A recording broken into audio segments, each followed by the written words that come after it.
Hey there, crazy kids. I am the Good Old Gamer, and welcome back to Minecraft Basics. In the first video in the series, we went over the options and tweaked a few things to hopefully be able to make things easier when you first get into the game. So now, let's actually get into the game here.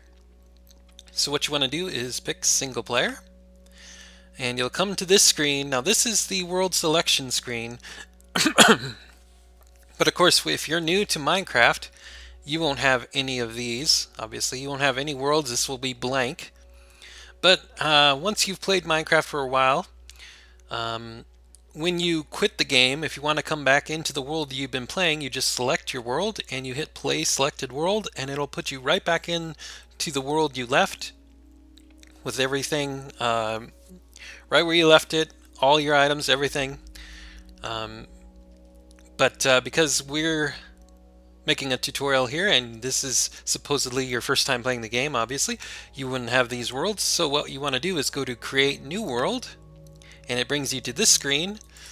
This here allows you to name your world. I would recommend naming your world a name that reminds you of why you're on that world. If you have any kind of idea why you're playing it, if it's your first time, you can label it something like, I don't know, My First World.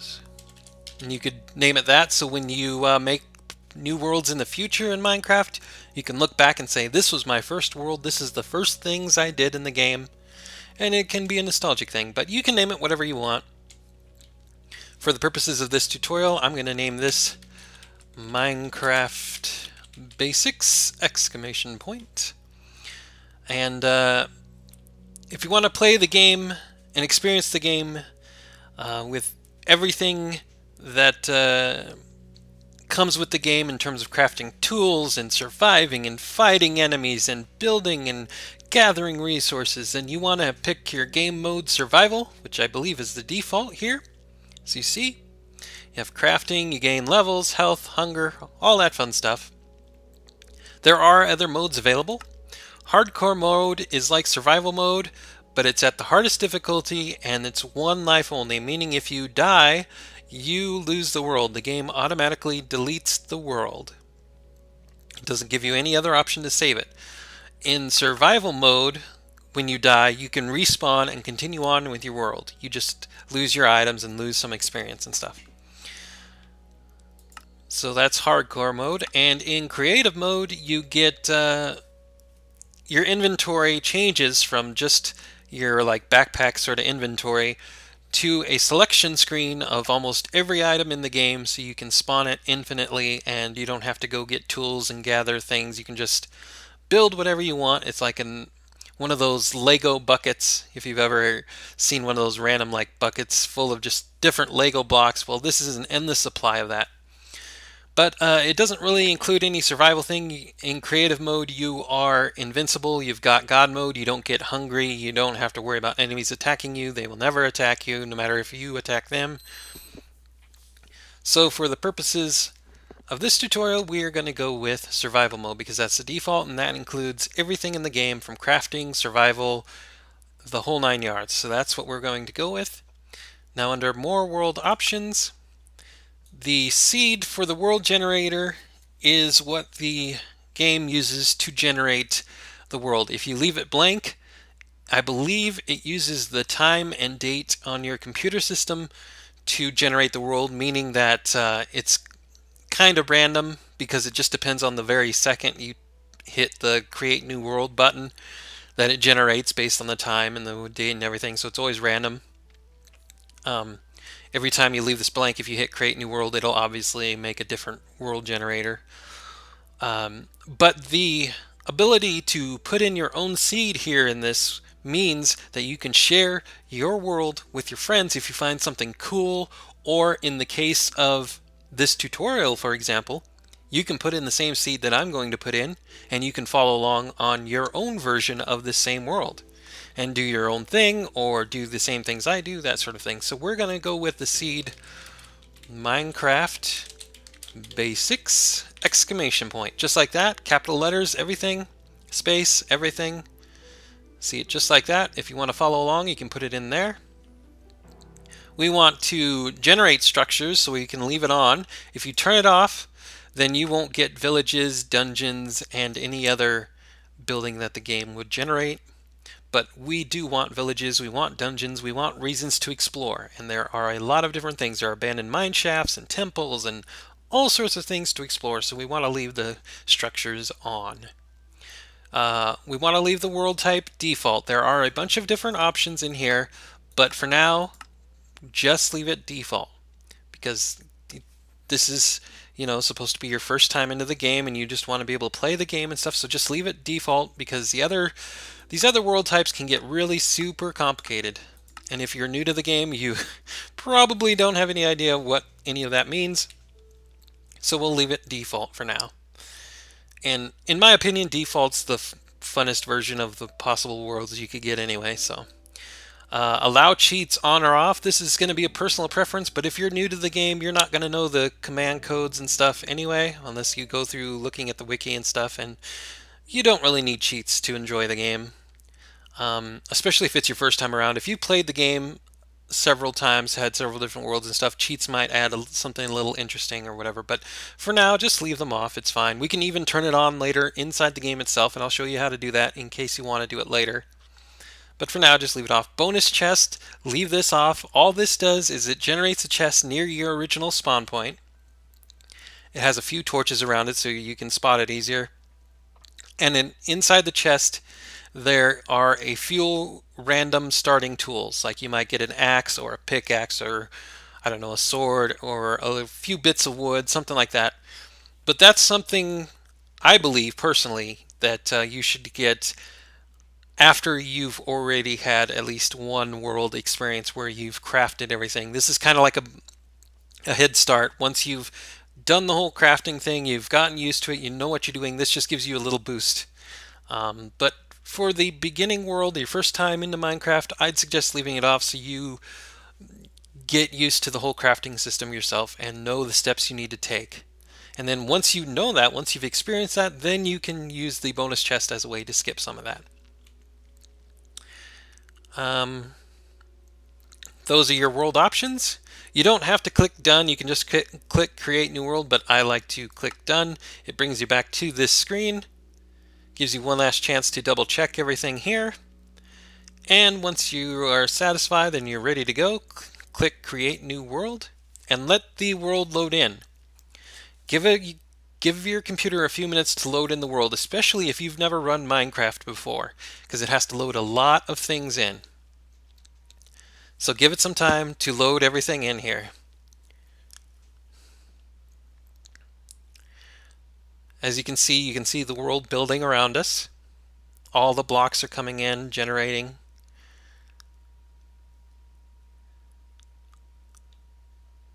Now, depending on the speed of your computer, that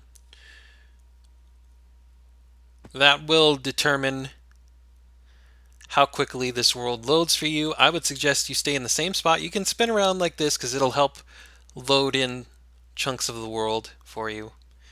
But I would give it a minute or two just to kind of get things loaded in.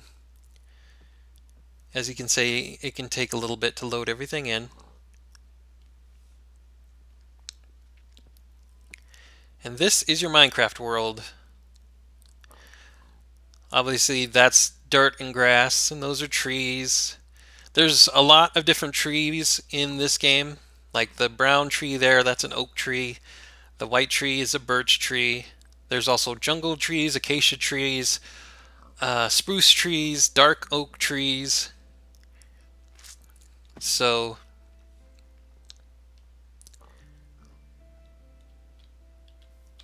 no matter where you spawn, no matter what world you spawn in, and like I said, each world is random, so if you don't use the same seed that I did for my world generator, then you're going to end up in your own random world. The first thing you want to do is find a tree, hold down the left mouse button, just hold it down, don't click it, hold it down, and you will punch the wood. Now what you want to do is take down the tree. Assuming it's not too tall. If you've spawned near some spruce trees, they can be pretty tall. If you've spawned near some jungle trees, they can be pretty tall. But find a decently short tree, 5 or 6 blocks tall, and take the logs. Just like this. This will give you the starting materials that you need. Also, while you're here, break down the leaves on the tree you just took down. Again, just hold down the left mouse button, and you will punch the area.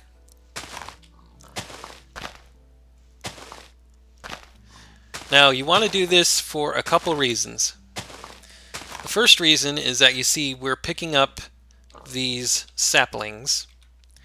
And yes, you get some achievements every time you do a few things. We picked up these oak saplings. This will allow us to replant these trees. Now, obviously, we're here in a forest, so that's not entirely necessary for us to do.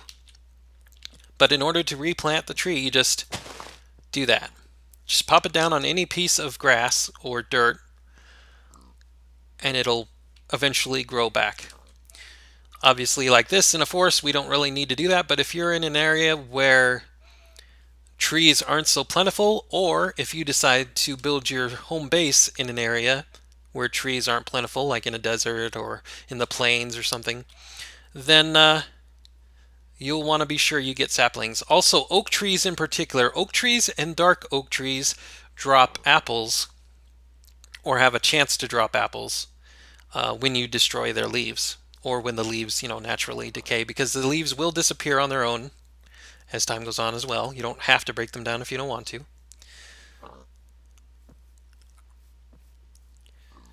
Now what we want to do, before we get into anything else, I hear some sheep, and that is good because sheep are going to be your lifeline in the beginning of the game. If you'll remember in the previous video when we were looking over the options menu, I told you that it is incredibly easy and not nearly as overwhelming to survive the first night here in Minecraft as some videos would have you believe.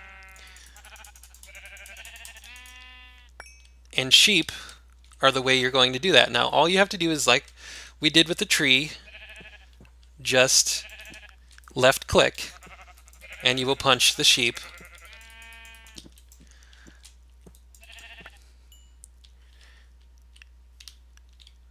Sheep give you wool, and they give you raw mutton.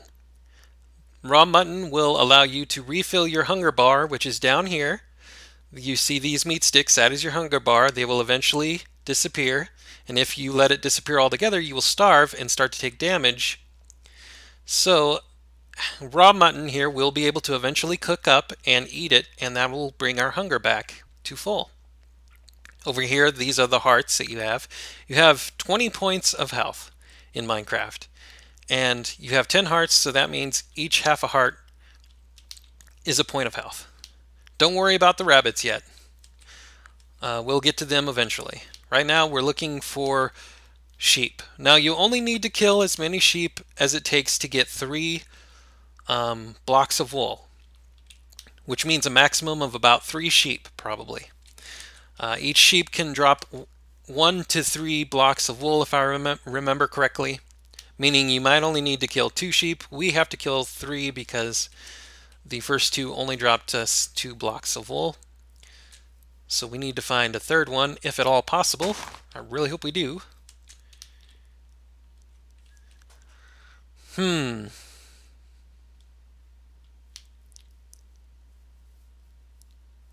As you notice, the sheep do make sounds, so we just kind of be on the lookout.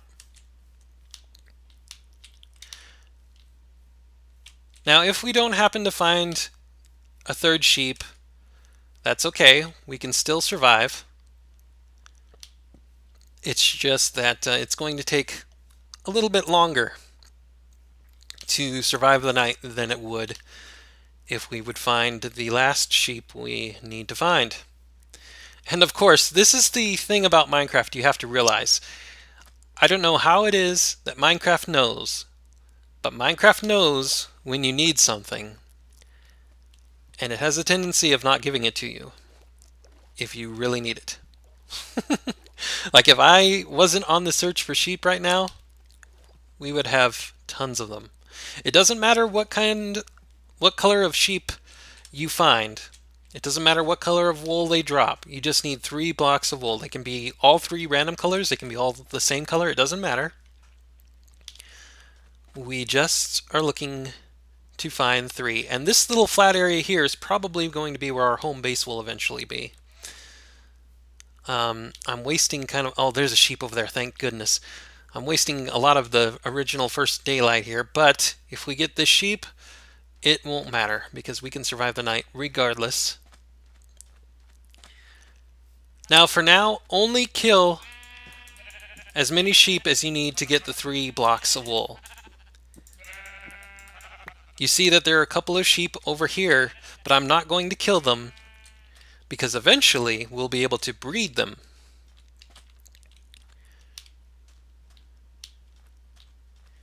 But for now, we just need 3 blocks of wool. So like I said, you might have to kill 1 sheep, 2 sheep, or 3 in order to get the 3 blocks of wool, but don't kill any more than that.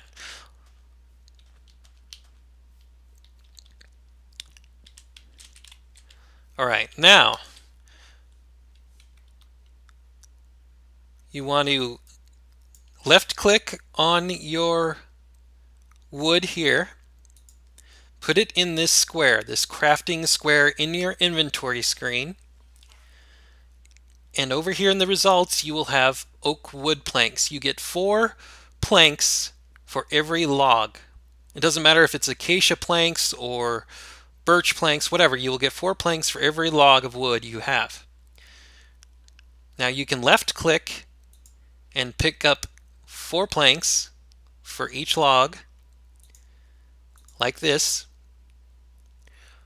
Or you can hold down your shift button, left shift, click, and it will put them in your inventory for you. It will try to put them in your toolbar area first, but if this is full, it will put them in here. So that's a quicker way to do that. Now that you have your planks, your wood planks, and it doesn't matter what kind of wood,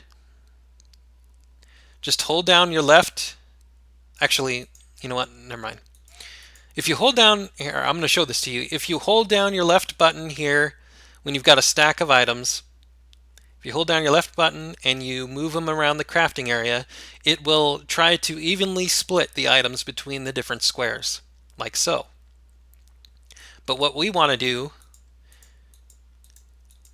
is just make one item over here. So left click instead of holding it down. Well, okay, no, never mind. Right click, sorry.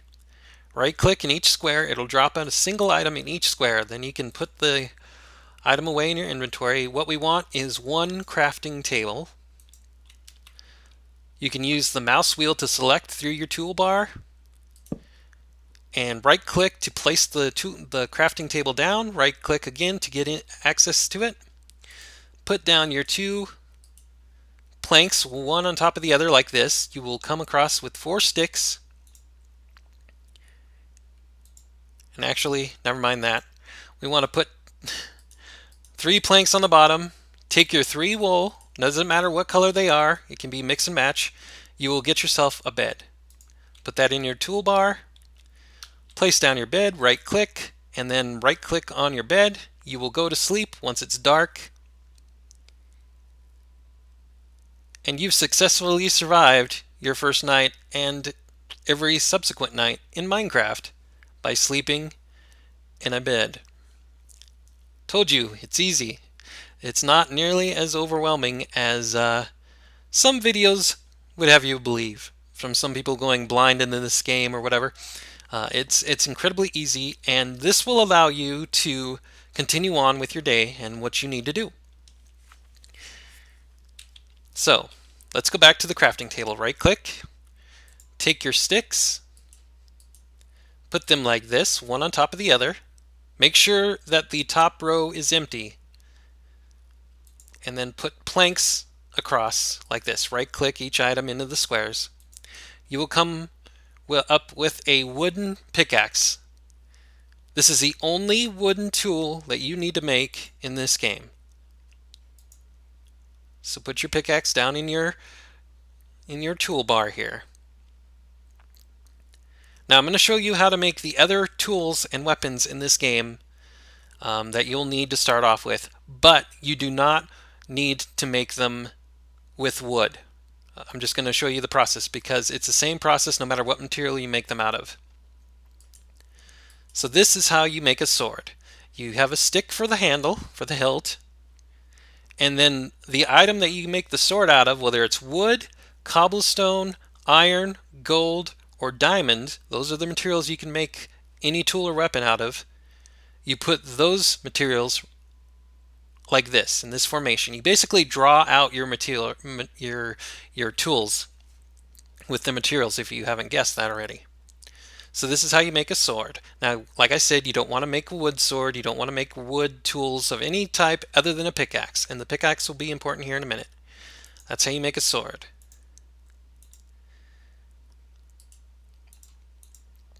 This is how you make a wood axe.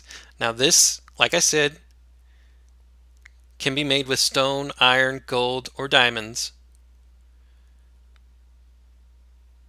And it'll make an axe. Now this is the tool you use to chop down wood if you don't want to punch them. It'll chop down wood faster. This is how you make a wood shovel. And again, you just put cobblestone, iron, gold, or diamond in there to make different versions. And that's how you make a wooden hoe. Same thing. And that pretty much covers it for now in terms of that.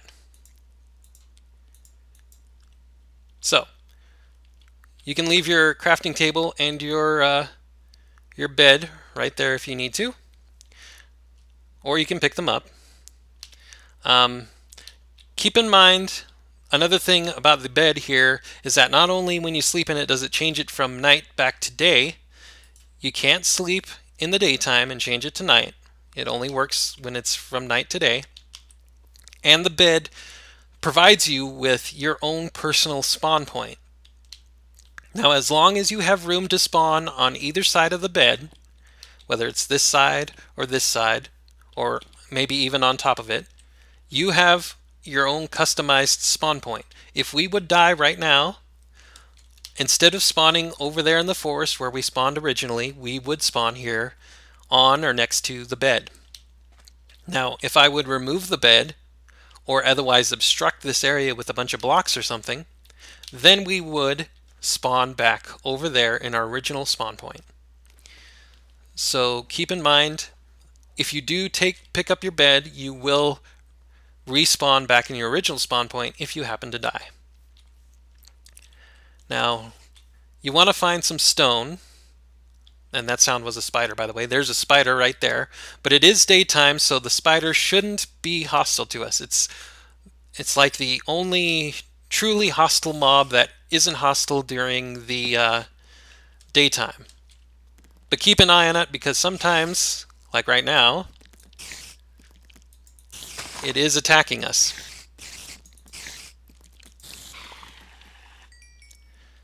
Most times, spiders are one of the rare mobs that usually won't attack when it's daytime because they're only hostile at night or in dark areas for whatever reason. But I'm guessing maybe that spider spawned in the cave, so it's always hostile.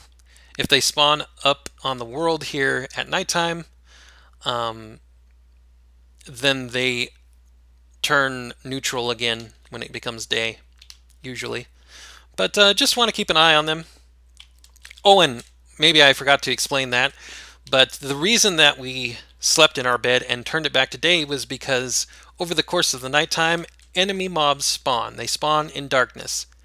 They will always spawn in caves or in dark areas, and they will spawn at night when it becomes dark on the overworld.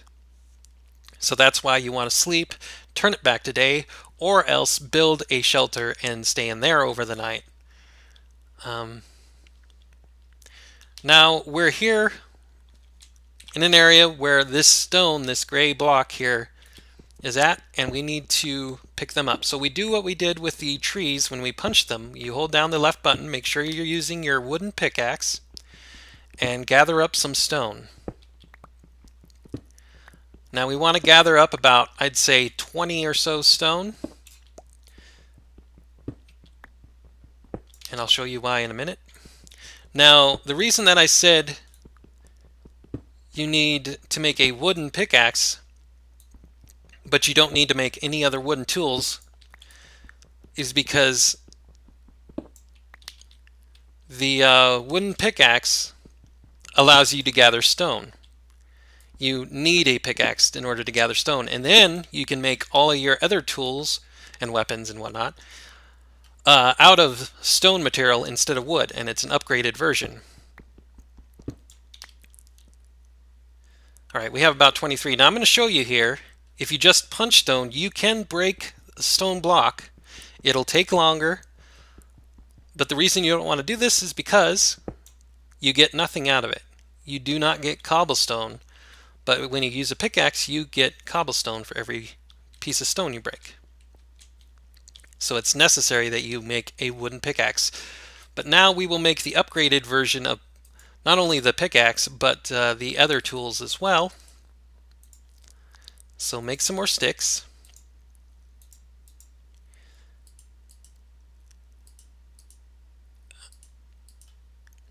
Put 3 sticks like this. Whoops, we don't want to use wood. Apologies. Now, make another pickaxe, this time using cobblestone, and we get a stone pickaxe. You see, the wood pickaxe has 2 attack damage. This is basically the damage it does to the blocks or enemy mobs if you attack it with enemies. The stone does 3. The wood pickaxe also, you see that line on the bottom? That is its durability, and it just in 23 blocks, we've almost more than half durability lost. Stone pickaxes last a lot longer. That's why they're an upgrade. Now we can make a wooden axe to cut down trees faster. And we can make a stone shovel. And we can make ourselves a stone sword. And now we have a weapon, a true weapon, to defend ourselves with.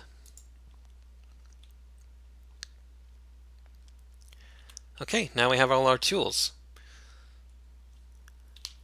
Now, stone and coal are the materials that you can get with a wooden pickaxe. So if you try to get iron, which we will find eventually,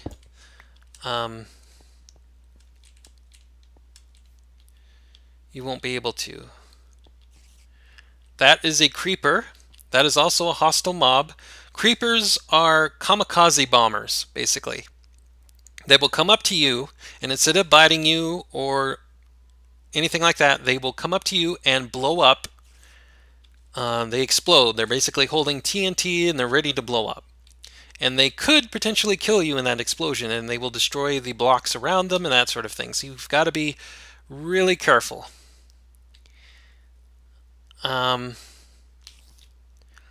Let's go ahead and go down there.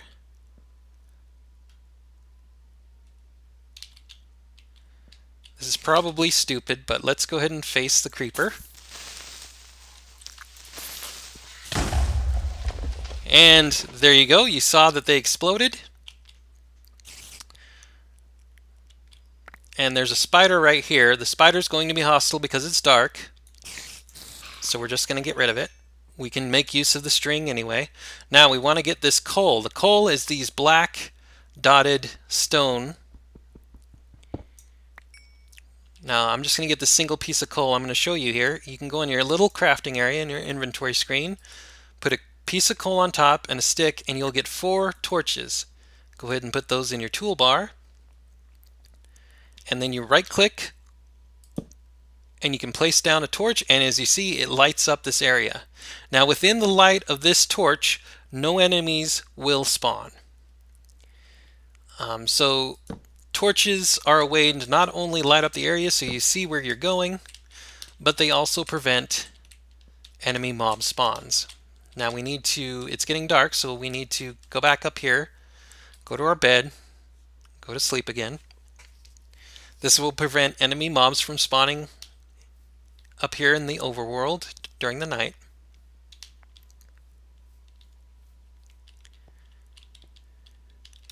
Now let's go back down here and gather up the rest of this coal.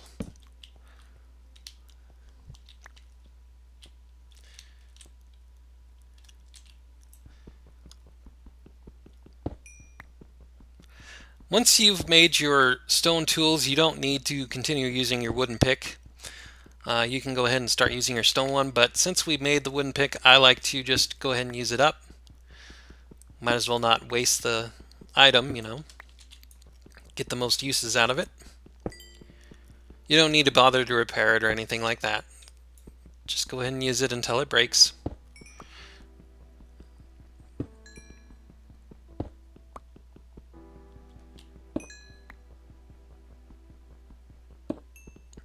Like I said, you don't want to get anything with it other than stone or coal.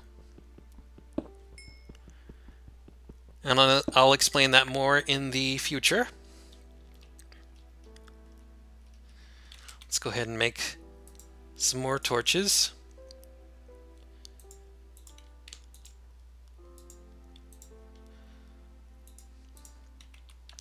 And let's light this area and see what we can find. Perfect, there's some iron there. We want iron because iron is the next upgrade from stone in terms of tools and weapons and that sort of thing. Okay. Now I'm going to show you why you don't want to gather iron with your wooden pickaxe. And this is going to break my heart because, like with the stone and punching the stone, if you try and use your wooden pickaxe on this, first of all, it's going to take a long time to break it. Second of all, you don't get anything from it. So what you want to do is use your stone pickaxe to gather iron. You see, it takes much quicker to break down, and you get the piece of iron from it. Just like that. So if you continue to use your wooden pick until it breaks, be careful of that. Just use it for stone, for basic materials. Don't go for the iron.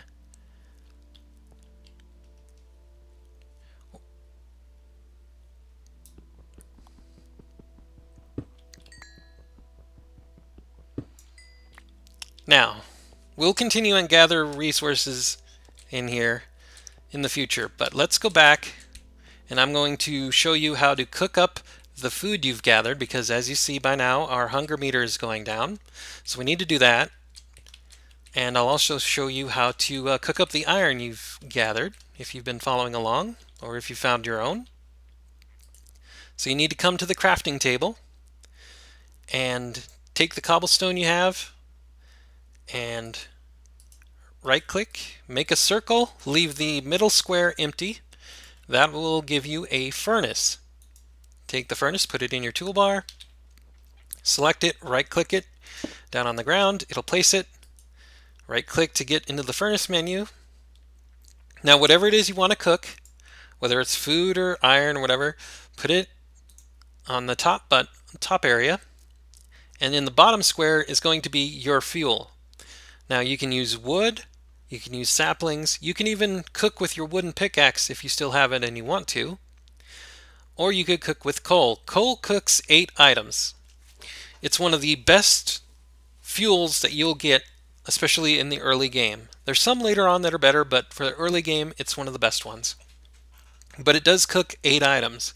We only have 5 raw muttons, so if we use a piece of coal, we're going to have 3 items that just won't get cooked because we don't have 8 pieces of mutton. So just bear that in mind. But because we have quite a bit of coal in the area, and coal's pretty easy to come by, I'm going to go ahead and use it. You could also use wood if you would prefer. But I'm going to put that in there. And it will cook up what's up there. Up to 8 items. Doesn't matter what 8 items they are, just as long as they're 8 items. or less. So we'll just let it cook here. We'll gather the meat as it cooks. This is cooked mutton. And you see the hunger's down by 4. So all you do is hold down the right click and your character will eat it. That brings us back up to just 1 hunger down.